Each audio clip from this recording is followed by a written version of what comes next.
Svet sa ešte nespamätal z klimatických katastrof roku 2024 a už príroda zasadila ľudstvu nový zdrvujúci úder. Rok 2025 sa práve začal, no prvé 3 januárove týždne sa pre našu planétu stali skutočným testom. V tomto videu uvidíte najsilnejšie, najanomálnejšie a najnetypickejšie kataklizmy, ku ktorým došlo od 1. do 21. januára. USA. V januári zasiahli Spojené štáty 3 silné zimné búrky. Prvá z nich zasiahla rozsiahlu oblasť krajiny od Kansasu po New Jersey od 3. januára. V Kansase napadlo až 46 cm snehu, v Nebraske do 40 cm. Tisíce motoristov uviazli na zasnežených zľadovatených cestách. V celej krajine bolo zrušených alebo oneskorených viac ako 5700 letov. Búrka v Kalifornii splodila prvé tohtoročné tornádo. V niektorých oblastiach boli pozorované snehové búrky. Živel zanechal viac ako 350 000 domácností bez elektriny a prudký chlad sa stal hrozbou pre tých, ktorí zostali bez tepla a svetla. Búrka si vyžiadala životy 7 ľudí.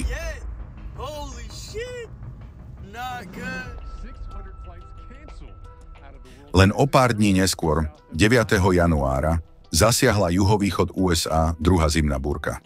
Priniesla drsné zimné počasie do takmer 25 štátov, ktoré postihlo približne 80 miliónov ľudí. Obyvatelia opäť čelili silnému sneženiu, zrušeniu tisícok letov a početným dopravným nehodám. Bez elektriny zostalo viac ako 120 000 spotrebiteľov. V 5 štátoch bol vyhlásený výnimočný stav. Od 20. januára zasiahla Spojené štáty americké historická búrka, ktorá sa stala skutočnou skúškou najmä pre obyvateľov južných oblastí, nezvyknutých na drsné zimné podmienky. Najmenej 9 ľudí zomrelo v dôsledku podchladenia a dopravných nehôd. Najsilnejší dopad búrky bol na pobreží Mexického zálivu, kde je sneženie extrémne zriedkavým javom. 20. januára napadlo na letisku Louisa Armstronga v New Orleans viac ako 20 cm snehu, čo je takmer trojnásobok doterajšieho rekordu. A v Alabame bol prekonaný 143-ročný rekord denného sneženia. Národná meteorologická služba vydala prvé varovanie v histórii pred snehovou búrkou pre niektoré časti Louisiany a Texasu. Vpád arktického chladu spôsobil, že na väčšine pobrežia Mexického zálivu klesli pocitové teploty na -10 stupňov Celzia a v severnom Texase až na -18 stupňov Celzia. Je zrejmé, že infraštruktúra regiónu a samotní ľudia neboli pripravení na takéto atypické anomálie počasia. Od 7. januára zažila Južná Kalifornia sériu ničivých požiarov spôsobených anomálnym suchom a orkánovým vetrom Santa Ana. Tragédia si vyžiadala životy najmenej 28 ľudí a plamene zachvátili oblasť s rozlohou vyše 16 000 hektárov v okolí Los Angeles. Boj s požiarom sa stal skutočnou výzvou pre tisíce hasičov. V dôsledku rýchleho šírenia plameňov dostalo viac ako 200 000 obyvateľov príkaz na povinnú evakuáciu. Aj po 2 týždňoch zostali aktívne 2 najväčšie požiare Eaton a Palisades.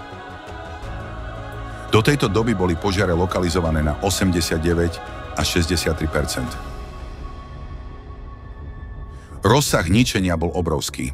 Požiar zničil viac ako 12 000 budov. Podľa predbežných odhadov by sa požiare v oblasti Los Angeles mohli stať najdrahšími v histórii USA so škodami presahujúcimi $250 miliárd.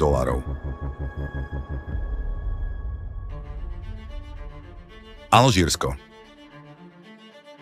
V Severnej Afrike, v Alžírsku, sa začal rok 2025 anomálne studenými a výdatnými zrážkami. Keď sa obyvatelia regiónu Náma 1. januára zobudili, videli, že piesočné duny sú pokryté snehom. Mrznúce dažde a záveje spôsobili uzavretie štátnych ciest vo viacerých častiach krajiny. Ďalšia snehová búrka zasiahla východné a stredné oblasti Alžírska 13. januára a trvala niekoľko dní po sebe.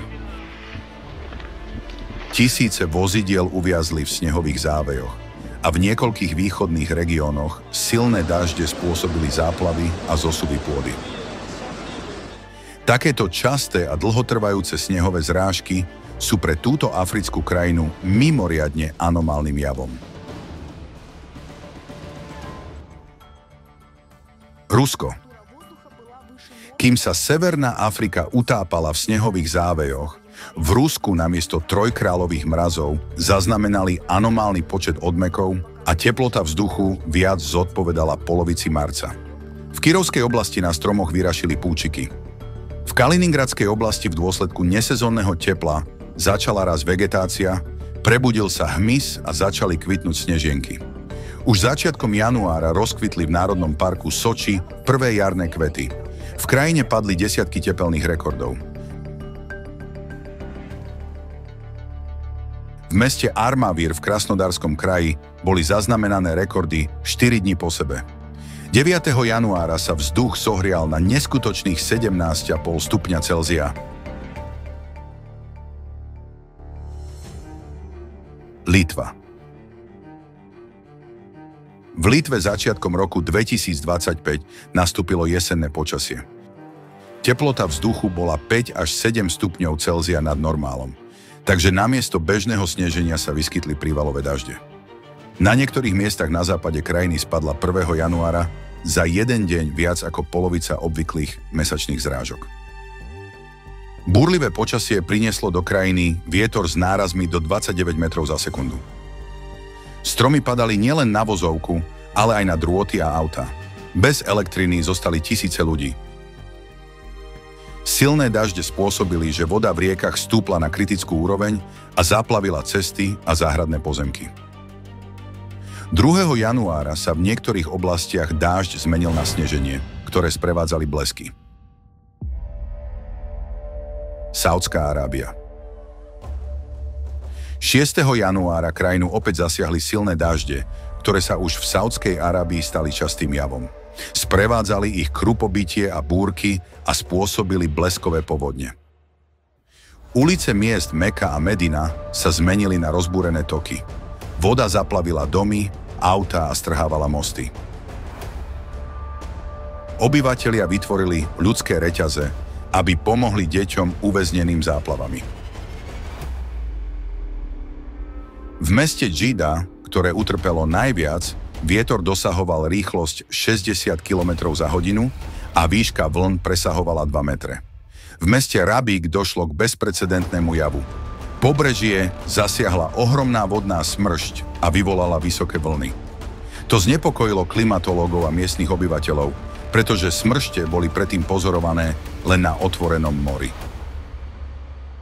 Taliansko. 17.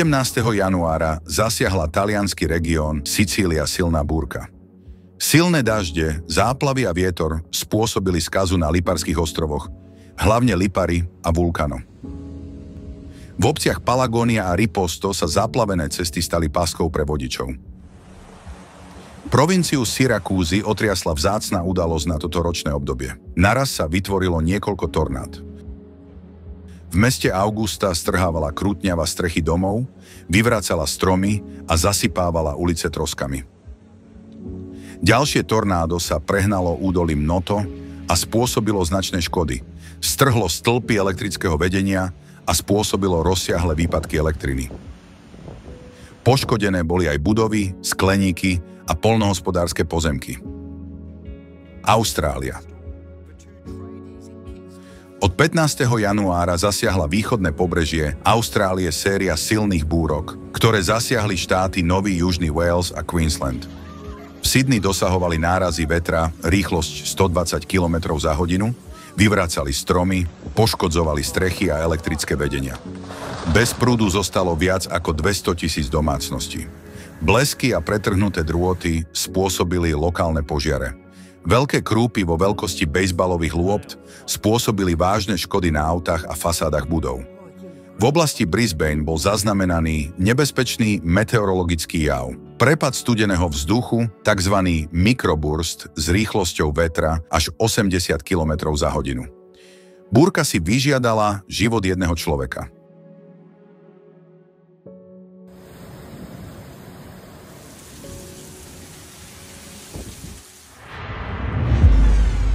Seizmická aktivita. Vedci varujú, že existuje znepokojujúci trend neúprosného exponenciálneho rastu seizmickej aktivity. V posledných rokoch pribúdajú zemetrasenia s magnitúdou 5. Vyskytujú sa takmer denne a už sa to vníma ako norma. V posledných 6 mesiacoch sa však na planéte vyskytujú čoraz častejšie zemetrasenia s magnitúdou 6 a viac. A začiatkom roku 2025 už tento trend zvyšuje tempo. Za prvé 3 týždne roka sa vyskytlo 7 takýchto udalostí. V prvý deň roka sa v regióne južných Sandvičových ostrovov vyskytlo silné zemetrasenie s magnitúdou 6,1. Seizmická udalosť rovnakej sily bola zaznamenaná nasledujúci deň, 2. januára, v Čile na hranici regiónov Tarapaca a Antofagasta.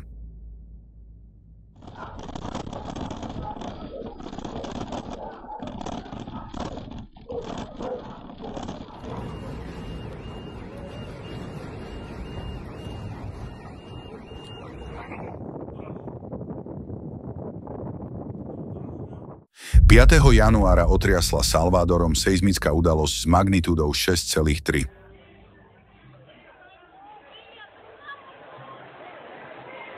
Cielo, santificado sea tu nombre. Venga a nosotros tu reino. Hágase tu voluntad en la tierra como en el cielo. Danos hoy nuestro pan de cada día.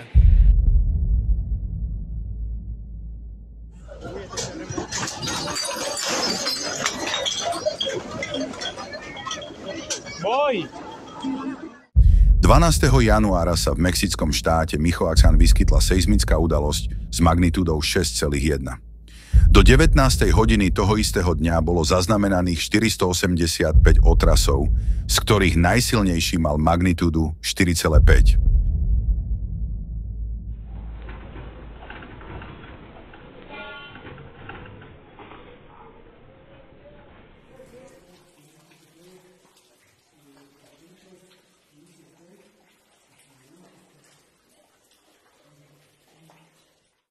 Zemetrasenie s magnitúdou 6,9 nastalo 13. januára v mori Hyuga-Nada pri pobreží japonského ostrova Kyushu.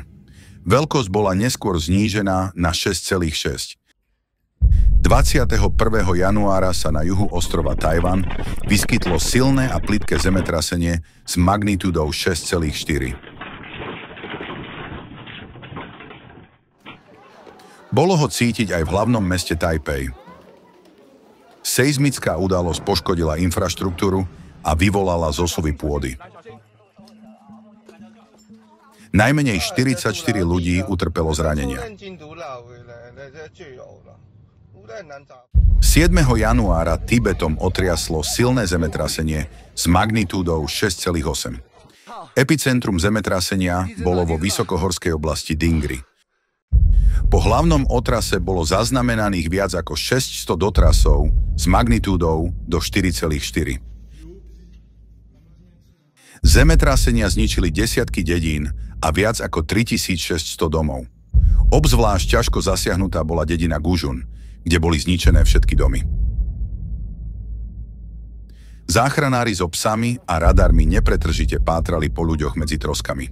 Šance na prežitie sa s každou ďalšou hodinou znižovali, keďže teplota v noci klesala pod -10 stupňov Celzia. V dôsledku katastrofy zomrelo 126 ľudí a ďalších 188 bolo zranených. V drsných zimných podmienkach zostali bez domova tisíce ľudí.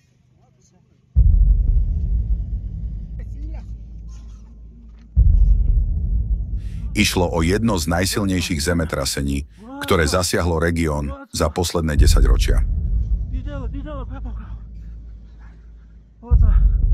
Začiatkom roka bol taktiež pozorovaný prudký nárast sopečnej aktivity po celom svete. Čo to znamená a k čomu to môže viesť, rozpovieme v nasledujúcich videách. Dynamika klimatických katastrof, ktorú pozorujeme, presne potvrdzuje matematický model, ktorý pred niekoľkými rokmi predstavila medzinárodná skupina vedcov. A nedávne prognózy, ktoré títo odborníci urobili na rok 2025, nesľubujú nič upokojujúce. Na planéte sa očakáva nárast intenzity prírodných javov o 12 až 15% v porovnaní s rokom 2024, ktorý sa už stal v mnohých ohľadoch rekordným. A pri absencii akéhokoľvek konania zo strany ľudstva nemáme nejaký dôvod očakávať, že sa tento trend spomalí alebo zníži. Žiaľ, predchádzajúce varovania vedcov pred tým, ako sa budú stupňovať kataklizmy a že sa na to obyvateľstvo musí pripraviť, neboli vypočuté a mnohí ľudia tým utrpeli. Včasná reakcia na tieto varovania mohla zabrániť tragédii spôsobenej neochotou ľudstva počuť pravdu. Dnes boli oznámené konkrétne predpovede klimatických hrozieb pre jednotlivé krajiny, aj planétu ako celok. Predložené sú aj návrhy a riešenia, ako čeliť týmto výzvam. Bude však ľudstvo tentoraz počúvať? Otázka zostáva otvorená.